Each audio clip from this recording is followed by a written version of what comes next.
जय हिंद साथियों, आज के इस क्लास में आप सभी का बहुत बहुत स्वागत है। तो साथियों, बिहार पुलिस मध्य निषेध सिपाही और कक्षपाल की भर्ती के लिए आज हमारा सुपर प्रैक्टिस सेट नंबर 24 चलेगा, जिसमें साथियों हम लोग GK, science, special Bihar GK और करंट अफेयर्स को मिलाकर टोटल 50 सिलेक्टेड प्रश्नों को कवर करेंगे। तो आप लोग पूरा सेट को लगाइए और जिनको भी इस एग्ज़ाम के लिए बैच को ज्वाइन करना है आप लोग ज्वाइन कर सकते हैं। ये हमारा व्हाट्सअप नंबर है, इस पर मैसेज करके बता सकते हैं। आपको संपूर्ण प्रक्रिया बता दिया जाएगा किस प्रकार से बैच को ज्वाइन करना है। तो चलिए इसी के साथ आज के सेट को स्टार्ट करते हैं। तो देखिए, आज का पहला क्वेश्चन है, बिहार विधानसभा में कितने निर्वाचन क्षेत्र है? 241, 242, 243 या फिर डी 245?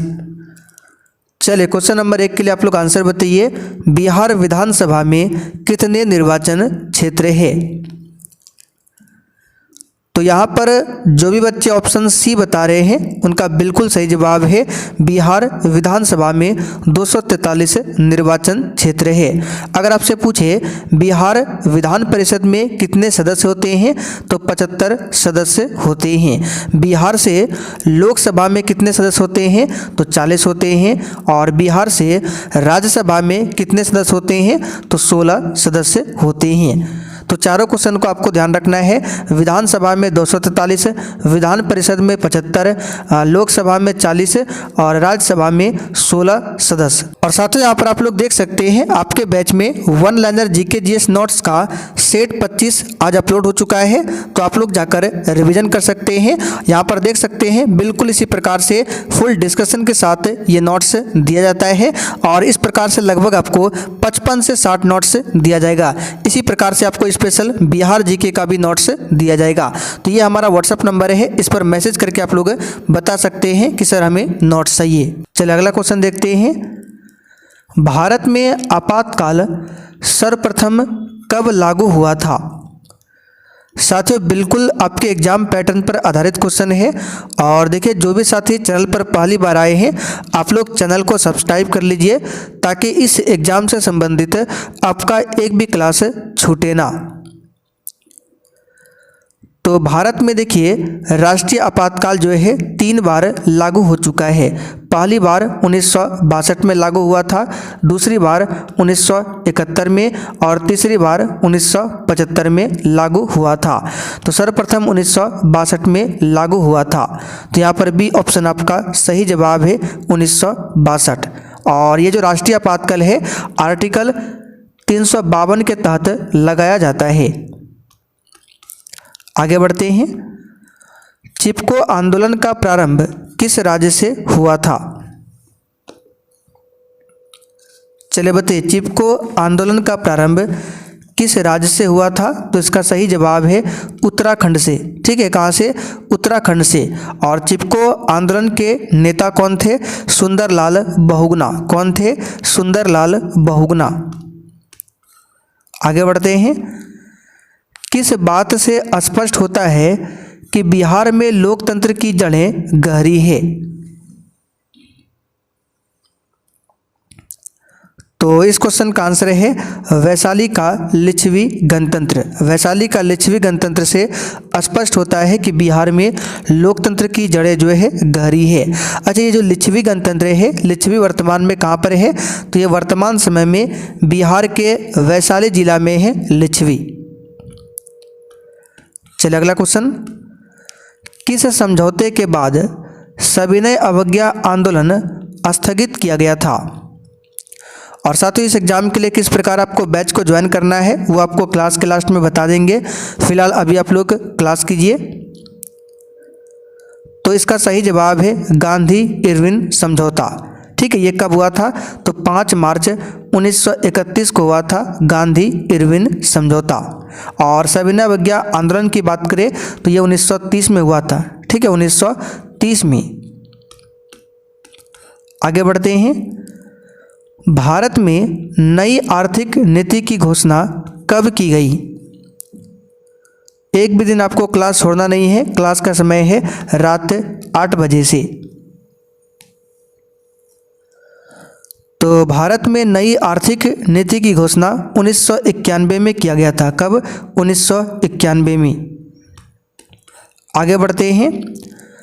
धुआंधार जलप्रपात किस नदी पर स्थित है? बताइए।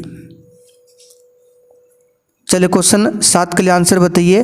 धुआंधार जलप्रपात किस नदी पर स्थित है? तो साथियों नर्मदा नदी पर स्थित है। धुआंधार जलप्रपात किस राज्य में है? तो मध्य प्रदेश राज्य में है। भारत में सबसे ऊंचा जलप्रपात पूछे तो वो हो जाएगा कुंचिकल जलप्रपात। ठीक है, कुंचिकल जलप्रपात भारत में सबसे ऊंचा जलप्रपात है। एक पूछा जाता है चित्रकूट जलप्रपात। चित्रकूट जलप्रपात भारत का सबसे चौड़ा जलप्रपात है। आप लोग कमेंट करके बताइए ये किस राज्य में स्थित है। आगे बढ़ते हैं। पृथ्वी के अक्ष के सिरों को क्या कहते हैं? तो साथियों पृथ्वी के अक्ष के सिरों को ध्रुव कहा जाता है। क्या बोला जाता है? ध्रुव। और पृथ्वी का 2 ध्रुव है, एक उत्तरी ध्रुव है, दूसरा क्या है? दक्षिणी ध्रुव है। आगे देखते हैं। टैक्सोल का उपयोग होता है, बताइए किसमें? चलिए 9 के लिए आंसर बताइए। टैक्सोल का उपयोग किसमें होता है? तो साथियों कैंसर में होता है। किसमें होता है? टैक्सोल का उपयोग कैंसर में होता है। चलिए आगे देखते हैं क्वेश्चन 10। कार्बन डाइऑक्साइड डैश का कारण बनता है? और देखिए साथियों सेशन के लास्ट में आप सभी को कमेंट करके अपना अपना स्कोर जरूर बताना है कि इस प्रैक्टिस सेट में आपने कितने क्वेश्चन सही किए हैं। तो कार्बन डाइऑक्साइड जो है ग्रीन हाउस प्रभाव का कारण बनता है। किसका? ग्रीन हाउस प्रभाव का। यहाँ पर डी ऑप्शन आपका सही जवाब है, ग्रीन हाउस प्रभाव। चलिए आगे देखते हैं। भारत में संप्रभु कौन है? चलिए सीधा एग्जाम में आने वाला क्वेश्चन है, भारत में संप्रभु कौन है? तो याद रखिएगा जनता भारत में संप्रभु है। बी ऑप्शन आपका सही आंसर है। आगे देखिए। वैश्वीकरण की नीति से किस क्षेत्र को अधिक लाभ नहीं हुआ है? तो साथियों वैश्वीकरण की नीति से कृषि क्षेत्र को अधिक लाभ नहीं मिला है। यहाँ पर फर्स्ट ऑप्शन आपका सही जवाब है, कृषि क्षेत्र। कृषि क्षेत्र जो है ये प्राथमिक क्षेत्र में आता है, सेवा क्षेत्र तृतीयक क्षेत्र में आता है, विनिर्माण क्षेत्र ये द्वितीयक क्षेत्र में आता है। आगे देखिए। निम्नलिखित में से कौन 1946 में भारत की संविधान सभा के अध्यक्ष थे? अब यहाँ पर आपको ऑप्शन के हिसाब से आंसर करना है। संविधान सभा की जो पहली बैठक होती है वो 9 दिसंबर 1946 को, और इसमें अस्थायी अध्यक्ष चुना गया था डॉक्टर सच्चिदानंद सिन्हा को। तो ऑप्शन में तो है नहीं। फिर 11 दिसंबर 1946 को दूसरी बैठक होती है और इसमें अस्थायी अध्यक्ष चुना जाता है डॉक्टर राजेंद्र प्रसाद को। तो ऑप्शन में देखिए डॉक्टर राजेंद्र प्रसाद दिया हुआ है। यहाँ पर फर्स्ट ऑप्शन आपका सही जवाब है। फिर संविधान सभा की तीसरी बैठक होती है 13 दिसंबर 1946 को, और इसी तीसरी बैठक में पंडित जवाहरलाल नेहरू ने प्रस्तावना को प्रस्तुत किया था। बनारस हिंदू विश्वविद्यालय की स्थापना पंडित मदन मोहन मालवीय ने निम्नलिखित में से किसके सहयोग से किया था? तो इसका सही जवाब है doctor Annie Besant. First option यहाँ पर आपका सही है। पंडित मदन मोहन मालवीय को महामना की उपाधि दिया गया है। कौन सी उपाधि? महामना की उपाधि। और यहाँ पे एनी बेसेंट की बात करें तो एनी बेसेंट ने 1917 के कांग्रेस के कलकत्ता अधिवेशन की अध्यक्षता किया था। आगे देखते हैं। टका निम्नलिखित में से किस देश की मुद्रा है? बताइए टका जो है किस देश की मुद्रा है? तो बांग्लादेश की मुद्रा का नाम है टका। बांग्लादेश की राजधानी कहाँ पर है? ढाका। आगे बढ़ते हैं क्वेश्चन 16। विश्व स्वास्थ्य संगठन WHO इसका मुख्यालय निम्नलिखित में से किस स्थान पर स्थित है?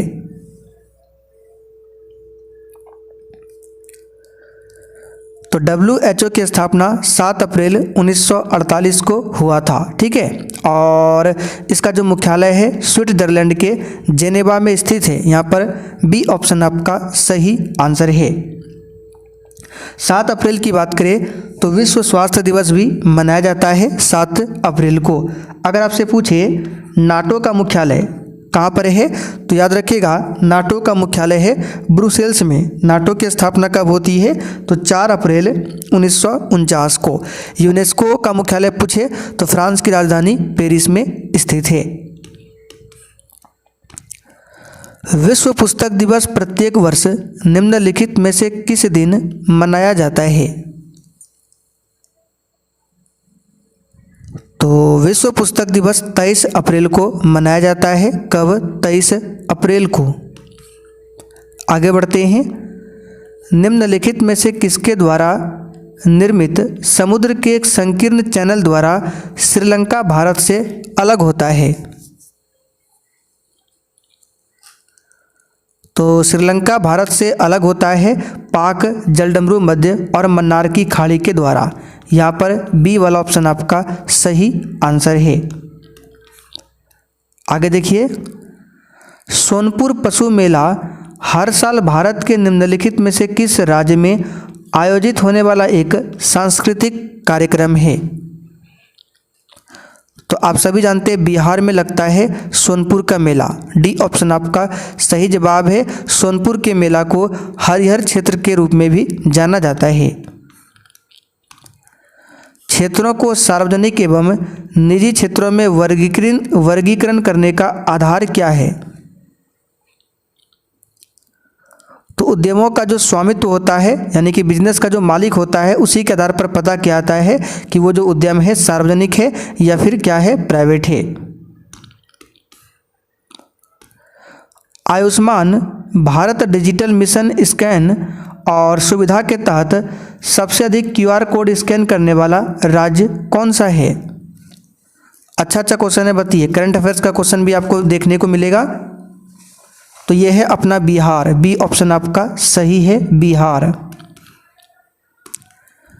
9 जून 2025 को बिहार के मुख्यमंत्री नीतीश कुमार द्वारा पटना में किस दैनिक अखबार के संस्करण का उद्घाटन किया गया? तो इसका सही जवाब है the Indian Express. C option आपका सही जवाब है, द इंडियन एक्सप्रेस। आगे देखिए, भारत के किस शहर को आधिकारिक रूप से तेंदुआ राजधानी घोषित किया गया है? इसका सही जवाब क्या होगा, बताइए फटाफट से। तो इसका सही जवाब है बेंगलुरु। भारत के बेंगलुरु को आधिकारिक रूप से तेंदुआ राजधानी घोषित किया गया है। यहाँ पर आंसर क्या होगा, बी ऑप्शन बेंगलुरु। भारत का प्रथम अंडर वाटर म्यूजियम और कृत्रिम मूंगा चट्टान किस राज्य में विकसित किया जाएगा? तो साथियों ये महाराष्ट्र में विकसित किया जाएगा। भारतीय जीवन बीमा निगम के अंतरिम CEO के रूप में किसे नियुक्त किया गया है? तो साथियों इसका सही जवाब है सतपाल भानु को नियुक्त किया गया है। बी ऑप्शन आपका सही है। आगे देखिए, किसी सीधी विद्युत धारावाही चालक के चारों ओर चुंबकीय क्षेत्र की दिशा को निर्धारित करने वाला नियम कौन सा है? तो कोई सीधी विद्युत धारावाही चालक है, इसके चारों ओर जो चुंबकीय क्षेत्र बनता है उसकी दिशा को निर्धारित करने वाला जो नियम है वह कौन सा है? तो इसका सही जवाब है दक्षिण हस्त अंगुष्ठ नियम, यानी मैक्सवेल का जो नियम है दक्षिण हस्त का, इसी के द्वारा पता किया जाता है। मानव रक्त का तरल भाग जिसे क्या कहा जाता है जो जल, लवण और प्रोटीन से बना होता है? तो इसको प्लाज्मा बोला जाता है। क्या बोला जाता है? प्लाज्मा। बी ऑप्शन आपका सही जवाब है।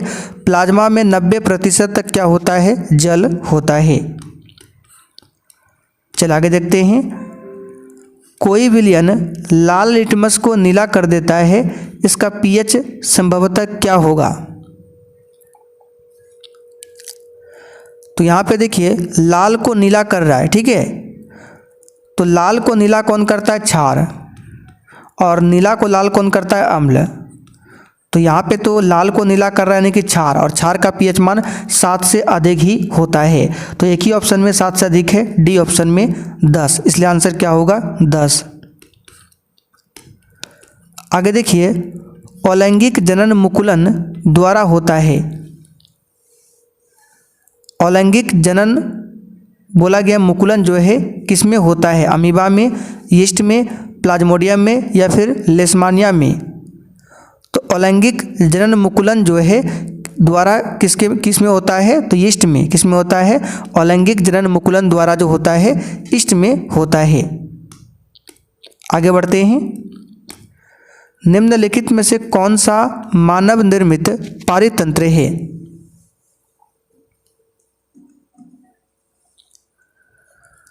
तो बगीचा जो है मानव के द्वारा बनाया गया है, बाकी वन, झील, तालाब ये कृत्रिम है। आगे देखिए, गंगा सफाई योजना किस वर्ष प्रारंभ हुई थी?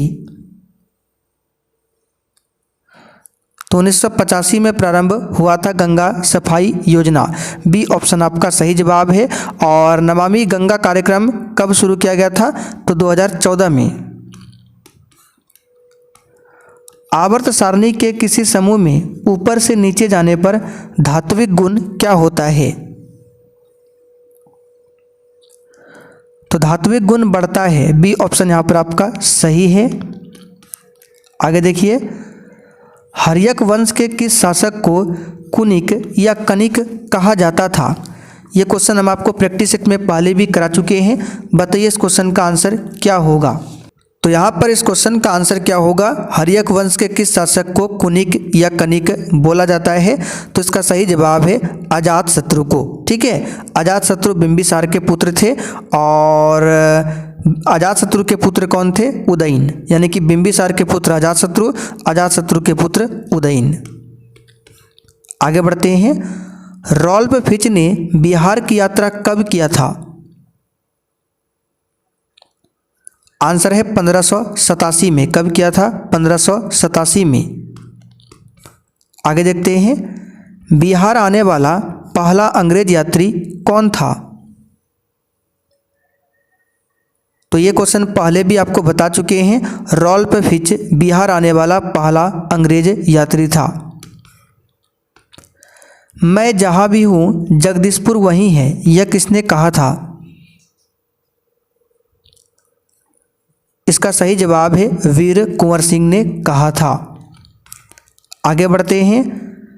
बिहार में आदि मानव की उपस्थिति के आरंभिक साक्ष्य कहाँ से प्राप्त हुए हैं? बताइए, 37 के लिए आंसर बताइए फटाफट से। तो बिहार में आदि मानव की उपस्थिति के आरंभिक साक्ष्य जो है गया एवं सारण से प्राप्त हुए हैं। गया एवं सारण से। बिहार की सीमाओं को निम्नलिखित में से कौन सा राज्य स्पर्श नहीं करता है? बताइए, इसमें से बताना है बिहार की सीमा को कौन सा राज्य टच नहीं करता है? तो मध्य प्रदेश। बाकी उत्तर प्रदेश, पश्चिम बंगाल, झारखंड ये सबसे सटा हुआ है बिहार। बिहार का सबसे बड़ा अभयारण्य कौन सा है? बताइए।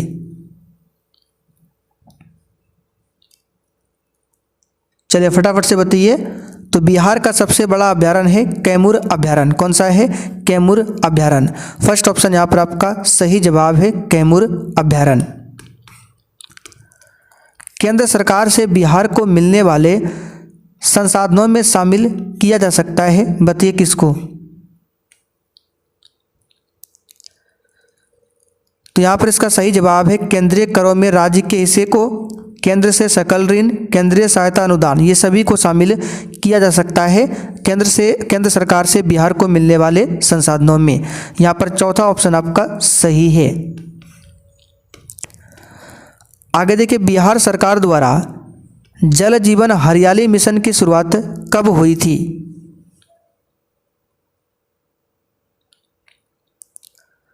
तो यहाँ पर इसका सही जवाब है ये 2019 में हुआ था। कब? 2019 में।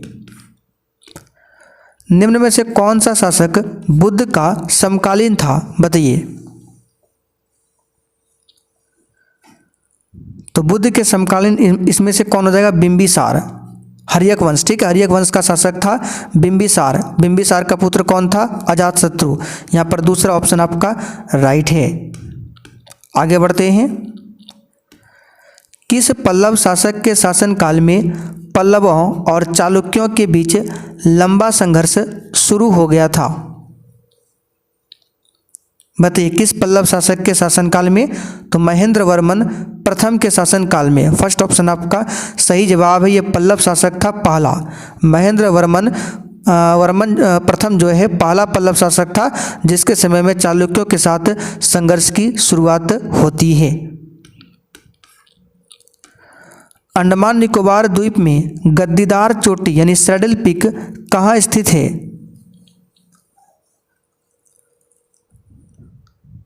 तो इसका सही जवाब है ये उत्तरी अंडमान में। यहाँ कहाँ पर है? नॉर्थ अंडमान में। इसको ध्यान रखिएगा। अंडमान निकोबार की राजधानी कहाँ पर है? Port Blair. और पोर्ट ब्लेयर का अब नया नाम हो गया है श्री विजयपुरम। भारत का क्षेत्रफल पाकिस्तान से लगभग गुना बड़ा है। बताइए कितना? तो लगभग 4 गुना बड़ा है। दूसरा ऑप्शन आपका सही जवाब है 4 गुना। भारत के दौरे पर आने वाला पहला अमेरिकी राष्ट्रपति कौन था? बताइए। तो इसका सही जवाब है डी आइजनहॉवर। ठीक है, भारत के दौरे पर आने वाले पहले अमेरिकी राष्ट्रपति थे। इस क्वेश्चन को भी ध्यान रखिएगा। चलिए आगे देखते हैं। भारत का दूसरा मुख्य निर्वाचन आयुक्त कौन था? तो साथियों इसका सही जवाब है के.वी.के. सुंदरम। ठीक है, के.वी.के. सुंदरम भारत का दूसरा मुख्य निर्वाचन आयुक्त था। यहाँ पर आंसर क्या होगा? तीसरा वाला ऑप्शन ध्यान रखिएगा। और भारत के प्रथम मुख्य चुनाव आयुक्त कौन थे? तो सुकुमार सेन। दूसरे कौन थे? के.वी.के. सुंदरम। दोनों को ध्यान रखिएगा। आगे बढ़ते हैं। निम्न में से कौन से ग्रहों के चारों ओर घूमने वाले उपग्रह नहीं है? तो इसका सही जवाब क्या होगा? बुध और शुक्र। सौरमंडल में 2 ऐसे ग्रह हैं, बुध और शुक्र, जिनके पास एक भी उपग्रह यानी कि सैटेलाइट नहीं है। इस बात को ध्यान रखिएगा। चलिए आगे देखिए। राज्य के अधीन क्या है? बताइए इस क्वेश्चन का आंसर। तो साथियों राज्य के अधीन क्या है? यहाँ पर इस क्वेश्चन का आंसर क्या होगा? आंतरिक एवं बाह्य दोनों संप्रभुता, ये राज्य के अधीन है। तीसरा ऑप्शन यहाँ पर आपका राइट है, ध्यान रखिएगा।